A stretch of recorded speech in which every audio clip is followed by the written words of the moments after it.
Donc, je suis Elohi Reka, vigneronne sur l'AOC Iroulegui, sur le domaine Bordache-Choulia. Donc, on est sur la commune d'Ispour avec une surface de 9 hectares et demi sur les coteaux de la Radoye. Voilà, donc ce sont des vignes qui ont été plantées par mes parents dans les années 80. Donc, c'est des vignes qui ont à peu près 40 ans aujourd'hui. Et mes parents n'étaient pas du tout vignerons, enfin n'allaient pas jusqu'au bout de la production de vin. Ils étaient coopérateurs, donc ils livraient tout en cave coopérative. Et nous, on a repris le domaine en 2014. On a construit la cave, on a quitté la cave coopérative et on s'est lancé à faire notre propre production. Voilà. On a également une ferme avec 200 brebis à tête rousse, une dizaine de vaches et 10 cochons. Et en fait, on s'est installé les 3 sœurs donc sur les 2 fermes. Et aujourd'hui, on travaille à 4, donc les 3 sœurs plus mon compagnon. Donc moi et mon compagnon sur la partie vigne et vin. Et mes sœurs sur la partie élevage et puis fromage. Donc voilà, on est contente d'avoir pu reprendre ce qu'eux ont fait au départ. Donc ils ont lancé toute la partie production et puis nous on a agrémenté la côté transformation et la vente derrière. Voilà. Donc on reste sur donc là aussi Iroulegui, donc on est sur du blanc, du rouge et du rosé, les 3 couleurs, que sur des vins secs. Donc il n'y a pas de vin sucré chez nous, ni de vin effervescent non plus. Donc que des secs. Actuellement, sur nos 9 hectares et demi, on a une gamme de 5 vins, 2 blancs, 1 rosé et 2 rouges. Voilà. Les cépages qu'on a sur l'appellation, donc en blanc, on travaille sur le petit Mansin, le gros Mansin et le petit Corbu. Et en rouge, on travaille le Cabernet Franc et le Tanat.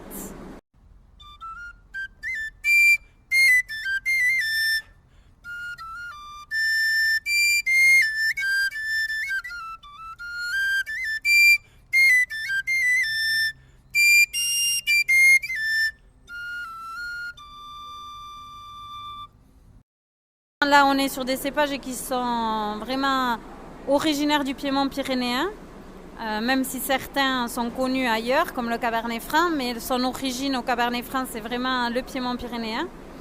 Et les autres cépages aussi. Donc, les autres cépages sont restés un peu plus localisés sur le Piémont pyrénéen, donc avec d'autres appellations qui les utilisent aussi. Donc, pour le Tanat Madiran qu'ils utilisent. Et les Mansins et le Courbu, on a Jurançon à côté, la Gascogne qui utilisent les mêmes cépages. Mais ça reste localisé vraiment sur l'extrême sud-ouest.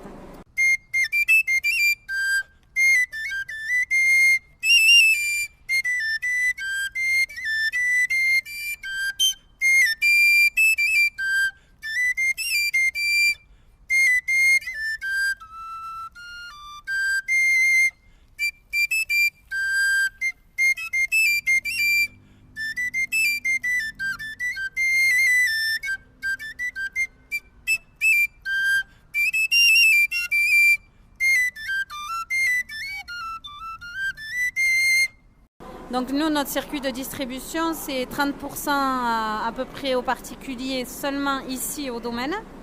Et après 70% au niveau des professionnels, donc restaurants et cavistes. Voilà, ici sur le Pays Basque, mais aussi sur tout le pays, sur toute la France.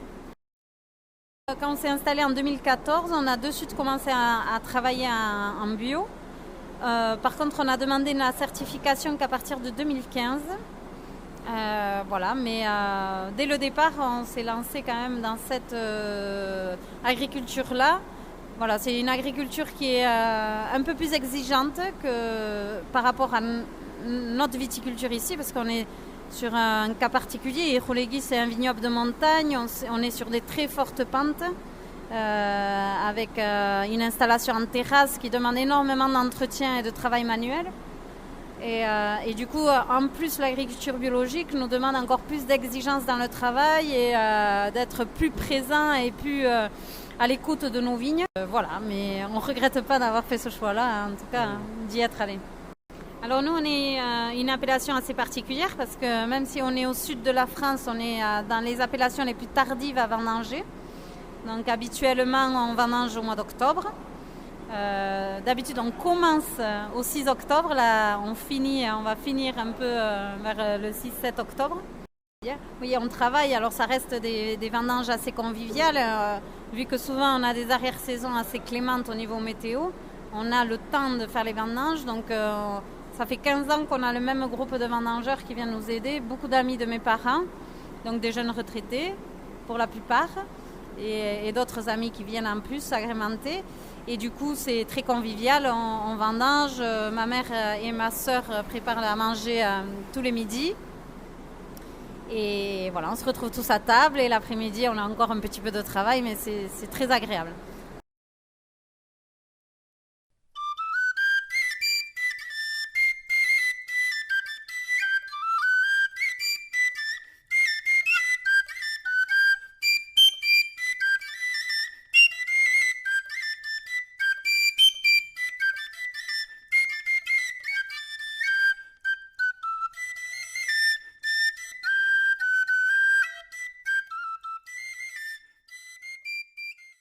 Pour le millésime 2022, il faudra attendre le printemps 2024 pour commencer à goûter.